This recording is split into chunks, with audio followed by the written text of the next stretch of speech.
Olá pessoal, saudações a todos.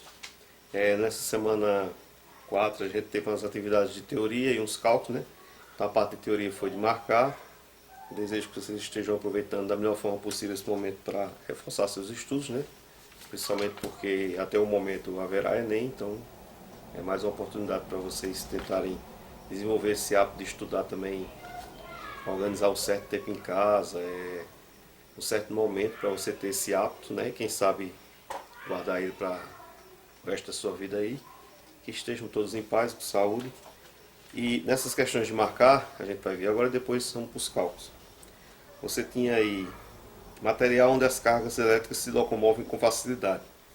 Então, o que é que permite que a carga elétrica se locomova facilmente? São os materiais condutores, né? Porque na verdade, o que é que o condutor faz? O condutor ele tem uma facilidade de permitir a passagem. A carga elétrica ela flui como um rio. O condutor ele não dá nenhum tipo de obstáculo a esse rio ou poucos obstáculos. Ele faz com que flua facilmente. O isolante é exatamente o contrário. Você estar isolado não necessariamente implica em você escapar de um choque, uma descarga grande, principalmente dependendo do tipo de descarga. Porque o isolante ele faz o contrário, ele dificulta que a carga passe. Não quer dizer que ele impeça totalmente a carga de passar. Há essa confusão. Então, o condutor conduz facilmente, o isolante dificulta, né? Chega, dependendo da carga tiver um valor pequeno, ele até bloqueia mesmo, mas o dificultar nem sempre quer dizer impedir, ele só dificulta. E os outros não tem a ver, né? Coagulante e maçante não tem nada a ver com o assunto. Material que dificulta a circulação das cargas, é justamente o contrário. O condutor facilita, então na segunda questão seria o isolante que dificulta.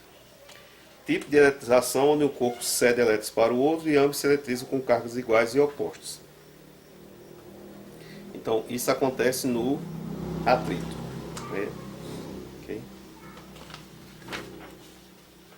Processo de eletrização onde usamos dois condutores, sendo um neutro e outro eletrizado, e ambos ficam com carga de mesmo sinal. Esse processo é na condução.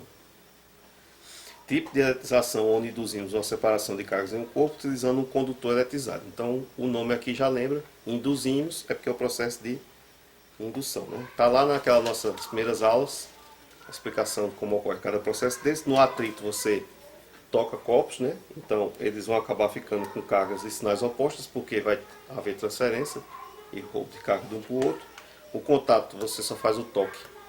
Um deles está com carga e outro não. Eles vão acabar ficando com a mesma carga ao final, né? Esse toque. E no outro não há toque, você só induz, aí há a separação das cargas no outro corpo e depois elas são conduzidas por um fio terra e aí você acaba ficando com o corpo eletrizado. Então pessoal, okay? Terceiro ano, a parte dos cálculos, né? A gente tinha aqui a segunda questão, que é a parte da lei de Coulomb, né? Força elétrica. Uma pequena esfera recebe uma carga de 40 microcoulomb e outra esfera de diâmetro igual, localizada a 20 cm de distância, recebe uma carga de menos 10 microcoulomb. Qual a força de atração entre elas? Então, a gente tem aqui, seria a questão 2, né? A gente sabe que força, né, entre a carga A e uma carga B, ou 1 e 2, né, força entre duas cargas, é dado pela constante. Não foi falado no problema, mas quando não fala a constante é o vácuo, né? Aí carga 1, carga 2, dividido pela distância ao quadrado. Lembrando que a distância tem que ser em metro, porque força é medida em, né, quilo, metro por segundo ao quadrado, que é o Newton, né? Então, o que é que ocorre? Você tem uma carga de 40, ok? Outra carga de menos 10. Isso para esse cálculo aqui não importa, porque aqui é módulo, então sempre se pega positivo. E uma distância de 20 centímetros. Distância de 20 centímetros. Então, o que é que ocorre? Essa distância tem que lembrar de transformar, né? Noutra aula aí, eu já mostrei como é que faz aquela relação, que 1 metro são 6 centímetros, ou você sempre aplica o 10 a menos 2, que é 10 elevado a 2 é 100, que é 10 vezes 10, esse 10 a menos 2 vale pelo 100, que é como se fosse dividindo por 100. Então você vai ter aqui, força entre as cargas. Aí você tem a constante, 9 vezes 10 a 9, isso aqui é a constante eletrostática do vácuo. Aí carga 1, 40 vezes 10 a menos 6. Carga 2, 10 vezes 10 a menos 6. Que esse 10 a menos 6 é o valor do microcube.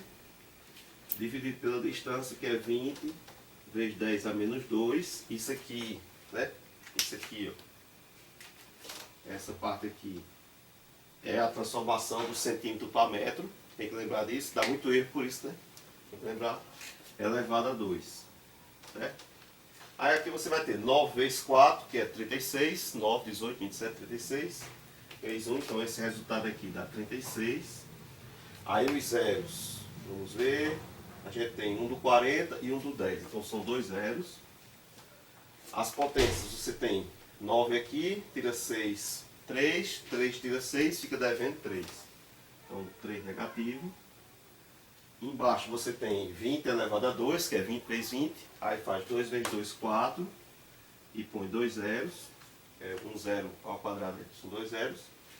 Vezes 10 a menos 4, que é a multiplicação aqui, 2 e 2. Aí você vai ter força entre as cargas, como sempre. Cancela os zeros. Certo? Aí você tem 36 dividido por 4, que é 9. E as potências você vai ter aquela regra, que faz o de cima menos o de baixo.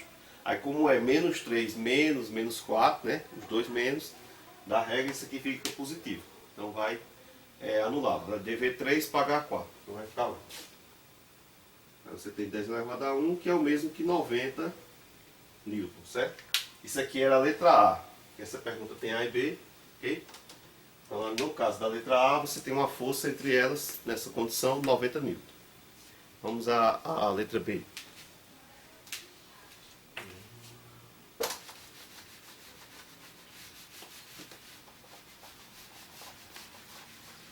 O que é que ocorre na letra B?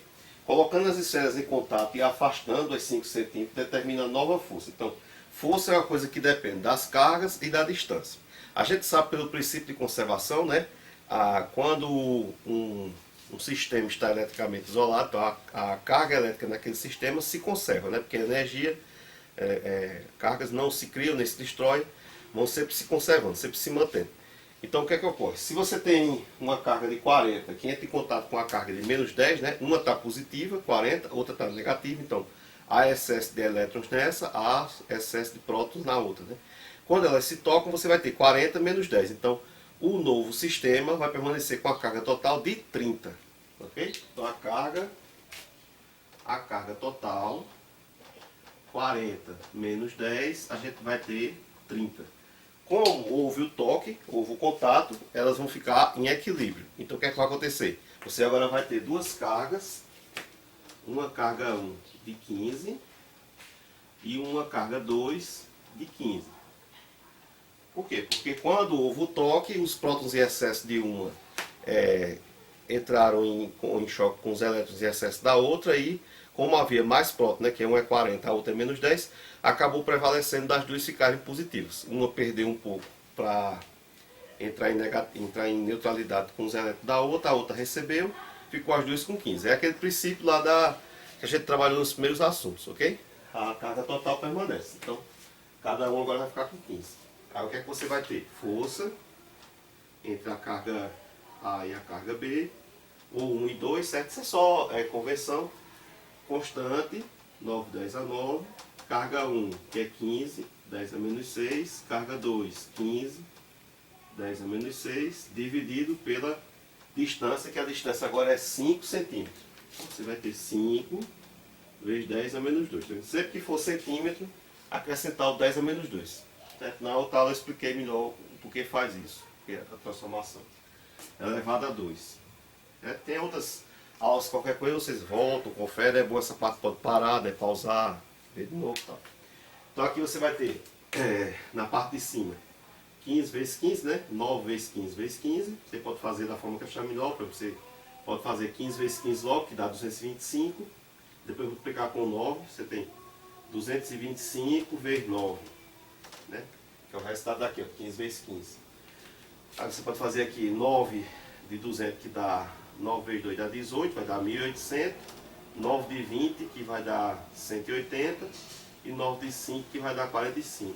Aí você tem aqui 5, 8, 4, 12 vai 1, 8, 9, 10 vai 1 e aqui 2. Então você tem 2025 nessa multiplicação aqui, 9 vezes 15 vezes 15. A potência, a gente sabe que é 10A menos 3, né? E embaixo você vai ter 25, aqui, 10A menos 4.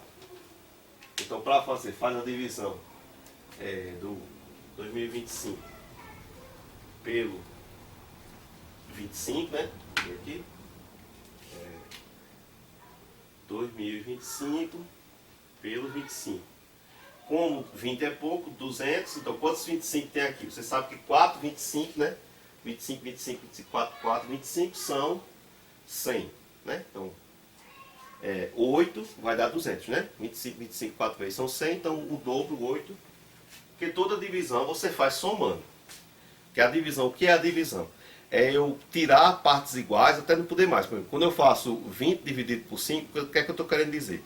É que eu vou tirar 5, tirar 5, tirar 5, até gastar os 20 que eu tinha. Então por isso que se diz que é 4, porque você tem 5, 10, 15, 20. Então quando eu vou fazendo 202 por 25, eu vou 25, 25, 25, 25, até o máximo, o número que está lá, eu perto dele, que seria 8, que é 4 dá o 100, né? Com mais 4, 100 com 100, 200. Então eu vou sobrar aqui 2. Ok? Quando sobra, você baixa. Ok? Entendeu? Ó, 8 de 25 são 200. Aí você tem uma sobra de 2. Quando sobra, você baixa. Na hora que baixa, tem que dividir. Ok? Aí, o que é que ocorre? 25 dividido por 25, 1. Né? Só cabe 1. 1 e 5 só cabe 1. Então, esse resultado é 81 vezes 10 a 1. Ou, né, aqui é a mesma potência da anterior, ou 810 newton. Então você está vendo que anteriormente, na condição anterior, tinha dado, se não me engano, 90, né? Então agora cresceu, o fato de você colocar as cargas em contato e depois afastá-las, a força cresceu muito mais. Esse é um dos princípios que se usa, por exemplo, na fissão nuclear. Você quebra o urânio, quebra o núcleo e aproveita de novo essa força que existe de junção entre elas, roubando essa carga. Ok?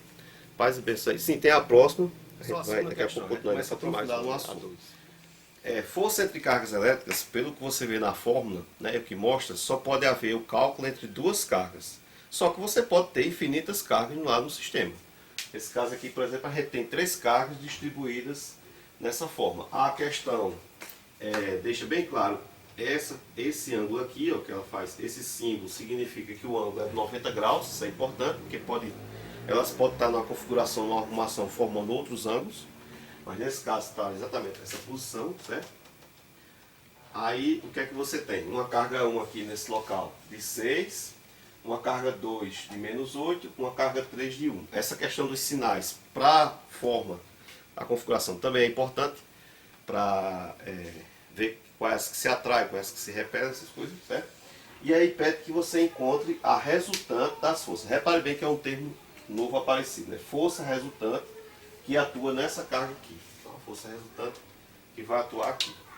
Veja bem, o que é força resultante? Como a força só pode ser feita de 2 a 2, você tem 3 cargas se interagindo, então, já que o objetivo é naquela carga 3, há uma interação, né, dela, da 3 com a 2, e há uma interação da 3 com a 1. Aí o que é o resultante? Por exemplo, o que é que acontece entre a carga 3 e a carga 1? A força entre a carga 3, que é positiva, e a carga 1, que é positiva, quer o quê? Quer afastar. Não é? Porque cargas iguais, com sinais iguais, se repetem. Então, a força que a carga 3, carga 1 está fazendo da carga 3 é para afastar ela. Eles são iguais. E o que é que ocorre entre a carga 3 e a carga 2? Como a carga 3 é positiva e a carga 2 é negativa, a força entre elas é para atrair. Certo? Então, o que é que vai acontecer? Enquanto a carga 3, a carga 1, está afastando a carga 3, está empurrando ela para longe, porque eles são com o mesmo sinal, essa carga 2 aqui está puxando ela para perto, porque elas têm sinais contrários, né? E a gente está analisando o efeito aqui, porque o objetivo é descobrir o efeito nessa carga aqui. Então ela está aqui, ó, ela está nesse sentido, enquanto uma está puxando ela para longe, a outra está puxando ela para o lado dela. Então ela fica assim, ó, entendeu? Ela fica indo para longe, indo para lá. O que é que acontece no final disso? Justamente a história da resultante. Como tem uma puxando, é como se fosse um cabo de guerra, né? Como tem uma puxando, afastando ela, e outra puxando nesse sentido aqui, ela no final das contas nem vai para essa aqui, nem vai para essa aqui. Ela vai para uma resultante. Certo? Ela vai para essa que a gente chama exatamente de força resultante. Ok? Você pode fazer isso na prática, por exemplo.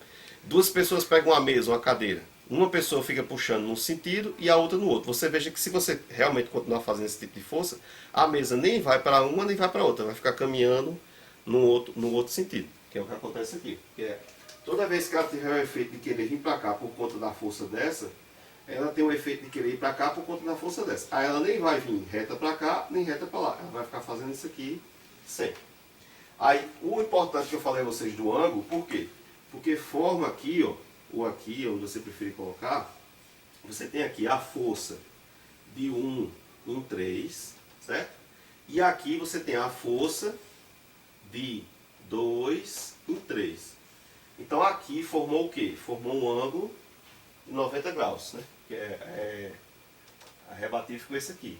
Então a força resultante, ela vai ser descoberta por quê? Pela relação de Pitágoras. Já que o triângulo é retângulo, e é retângulo por conta do ângulo reto, você vai ter que a força resultante ao quadrado é igual à força de 2 em 3 ao quadrado mais a força de 1 em 3 ao quadrado. Que é o teorema de Pitágoras. Isso aqui acaba sendo... Se você colocar nessa configuração aqui, dá do mesmo jeito. Que de todo jeito ele acaba sendo a hipotenusa, porque ele fica de frente com um ângulo reto. E as duas forças são os catetos. Ou agindo aqui, ou se você colocar para cá com a outra aqui, também vai ser os dois catetos, que o ângulo está reto. Por isso que é importante observar o ângulo, que quando o ângulo não for reto, não pode usar o teorema de Pitágoras, aí tem daí dos cossenos, daí dos senos, alguma outra relação que tenha que usar de acordo com o ângulo. Okay?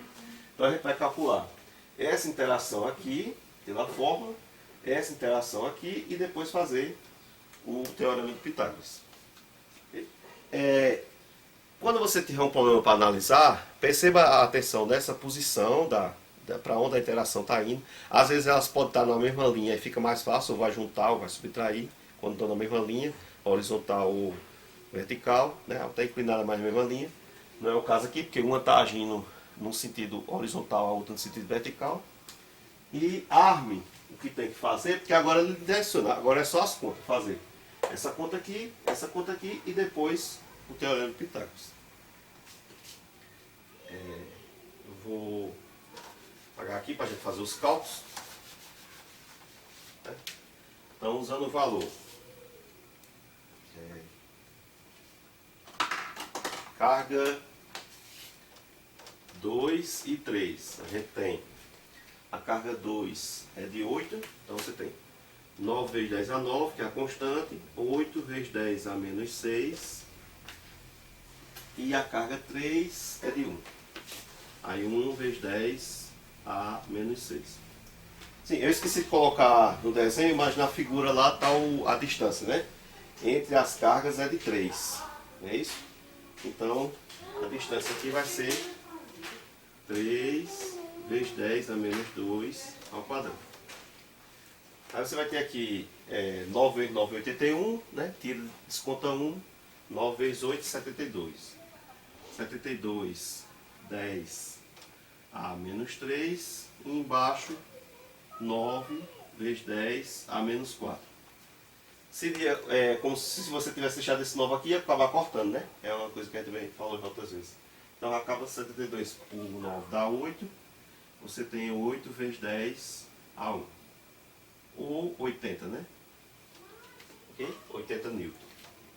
Seria essa força aí. A força de 1 em 3, a carga 1 é de 6. Então você tem, a constante, 9, 10 a 9, isso aqui é a constante. 6, né? A carga 1 é de 6, isso é de 6. 6 vezes 10 a menos 6 e a outra carga 1 vezes 10 a menos 6. Dividido, a mesma coisa, é a mesma distância, certo? Então você vai ter aqui já lembrando, né? Embaixo vai dar 9 de novo, né? Que a gente já viu aqui, ó. Você já se lembra, vai cortar isso aqui, vai sobrar só o 6. Aí vai ficar 6 vezes 10 a 1, que é 60, ok? Às vezes você aprender a ganhar tempo. Como aqui é o mesmo resultado, vai dar 9 de novo, já corta com esse 9 aqui. As potências de cima vão ficar menos 3 e a de baixo menos 4, vai sobrar só o 6. Aí agora qual será a força resultante ao quadrado? Será 80 ao quadrado mais 60 ao quadrado. Então você tem força resultante, 8 vezes 8, 64. 64, os dois zeros. 6 vezes 6, 36, os dois zeros. Então aqui você tem 6.400 com 3.600, dá 10, né? 6 com 3, 9, 400 com 6 mais 1.000. Então a força resultante é igual a 10.000, né? 6.400 com 3.600, 10.000. Isso quer dizer que a força, porque o contrário de potência é raiz, né? Extrai a raiz de 10.000. Ok? Se você quiser, por exemplo, o que é que pode você fazer aqui? Pode pegar o 10.000 e fatorar para descobrir essa raiz. Também tem esse sistema aqui, ó. Você pode usar a questão das potências. Você pode transformar o 10.000 como sendo quem? 1 vezes 10 elevado a 4. Por que 10 elevado a 4? Porque 10 elevado a 4 é equivalente a esses 4 zeros aqui. O 4 é por conta desses 4 zeros. E por que 4? Porque 4 é um número que dá para dividir com 2. Né? Raiz quadrada é porque aqui é 2. Então o que é que você tem? A raiz de 1 é 1 mesmo, certo? E aqui vai ficar 10 elevado a 2. Por que 2? Porque pega o 4 daqui e divide com o 2, certo? Que é o equivalente em dizer que a força resultante é 100, né? 100 newtons, entendeu? Então, fosse uma lógica mais habitual, você tem uma força de 80 ou uma força de 60. Seria 140 não, porque uma tá tirando parte da potência da outra, porque uma está agindo num sentido e a outra em outro. Ela acaba sofrendo uma força resultante de 100 e partindo naquela outra direção que a gente mostrou. Então assim, paz e bênção a todos, bons estudos aí.